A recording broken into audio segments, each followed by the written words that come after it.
सबसे पहले आप सबको मेरी प्यार भरी नमस्कार। ओशो जी की बातें बहुत बार कॉन्ट्राडिक्टरी लगते हैं। कई जगहों पर उन्होंने बोला होता है या लिखा होता है कि जो ये बात है इस रास्ते को ऐसे फॉलो करना चाहिए अगर आप सत्य की प्राप्ति करना चाहते हो, और कई जगहों पर उन्होंने कहा होता है कि सत्य की प्राप्ति इस कदर की जाती है। यानी कि जो दोनों बातें होती हैं ये दोनों बातें आपस में एक दूसरे के साथ भिड़ रही होती है, कॉन्ट्राडिक्टरी हो जाती है। तो ओशो जी कहते हैं कि ये ऐसा नहीं है या ये बात गलत है या ये बात गलत है। वो कहते हैं कि दोनों बातें सही हैं, पर मैंने जो भी बात कही है वो लोगों के हिसाब से कही है। तो इसके हिसाब से ये बात सही है होती है। जो सपोज करो ये पर्सन आया और दूसरा पर्सन जब ये आया तो मैंने जो इसको बात कही वो इसके हिसाब से कही। मैंने अपने हिसाब से मैंने कोई बात नहीं करी, मैंने सिर्फ लोगों के हिसाब से बात करी।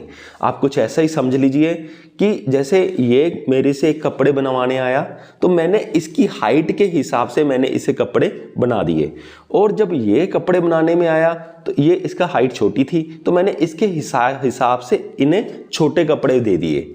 तो मैंने ये नहीं कहा, अगर इसकी हाइट बड़ी थी मैंने ये नहीं कहा कि मैं कपड़े वही दूंगा जो छोटे हैं पर तुझे अपने पैर काटने पड़ेंगे या टांगे काटनी पड़ेगी। मैंने ऐसा मैं नहीं करता। मैं एक पर्सन की हाइट को देख करके उसके हिसाब से कपड़े बना कर देता हूँ। सो ओशो जी इस कपड़ों के एग्जाम्पल से बहुत ही क्लियरली समझा देते हैं कि उनकी बातें अलग अलग क्यों होती है। जैसे कि यहाँ पर ये कपड़े और साइज़ के दे रहे हैं, यहाँ पर कपड़े और साइज़ के दे रहे हैं, और सपोज करो अब ये दोनों लोग आपस में मिले तो ये कहे कि मुझे तो ओशो जी ने ये कपड़े दिए थे छोटे और कहा था कि ये पहन के मुझे कुछ मिल जाएगा, और बड़ा कहेगा मुझे तो ये बड़े कपड़े दिए। अब ये अगर आपस में झगड़ा करने लग जाएं कि नहीं ये वाले कपड़े ज़्यादा सही हैं, वो कहने लगे ये वाले कपड़े ज़्यादा सही हैं, पर एक्चुअल में है क्या कि जो कपड़े उनको मिले वो उनके लिए ज़्यादा सही हैं। बात एक्चुअल में ये है। तो ओशो जी यही बात समझाते हैं कि दो तरह के लोग होते हैं। एक तो होते हैं नेगेटिव अप्रोच वाले, एक होते हैं पॉजिटिव अप्रोच वाले। नेगेटिव अप्रोच वाले वो नहीं जैसा हम नॉर्मली जानते हैं। नेगेटिव अप्रोच वाले वो जो कहते हैं हम सत्य की प्राप्ति के लिए हम पहले इस दुनिया को खुद ही छोड़ देंगे, धक्के से छोड़ देंगे और फिर सत्य की प्राप्ति करेंगे। एक होता है ये वाला मार्ग। दूसरा मार्ग होता है जैसे गौतम बुद्ध जी कहते हैं बुद्धिज्म वाला मार्ग, और दूसरा मार्ग होता है हिंदुइज्म वाला जैसे ओशो जी कहते हैं। वो कहते हैं कि पहले हम ब्रह्म की गहराई में जाएंगे और ये सारा कुछ फिर अपने आप छूट जाएगा। इन चीज़ों के दोनों चीज़ों को समझाने के लिए मैंने पहले भी एक वीडियो बनाया है। तो इसमें क्या है कि पहले कहते हैं हम ब्रह्म की जब गहराई को डालेंगे तो ऑटोमेटिकली सारा कुछ छोड़ जाएगा। पहले हम लाइफ को अपना लेंगे, ठीक से समझ लेंगे, इतना समझ लेंगे कि फिर अपने आप लाइफ ये दुनियादारी होती है, जो ये समाज होता है, ऑटोमेटिकली छूट जाएगा। और दूसरी और बुद्धिज्म होते हैं, यानी कि जो नेगेटिव टाइप के लोग होते हैं, बुद्धिस्ट माइंडसेट वाले लोग आप कह सकते हो।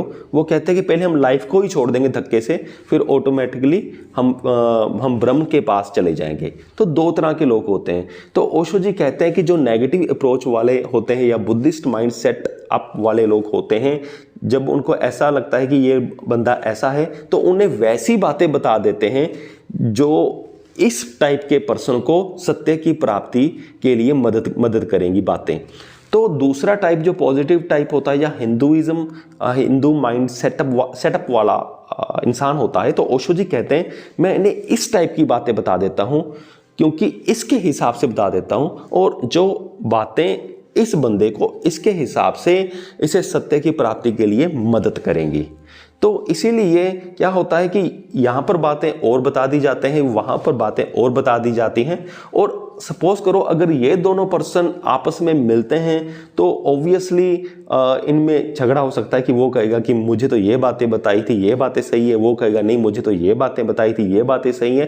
पर एक्चुअल में जो जो बातें इसको और जो जो बातें उसको बताई गई थी वो उन दोनों के लिए सही है। इसीलिए ओशो जी की बातें कॉन्ट्राडिक्ट करती हैं, पर एक्चुअल में वो कॉन्ट्राडिक्ट नहीं कर रही, वो सिर्फ लोगों की मदद कर रही हैं।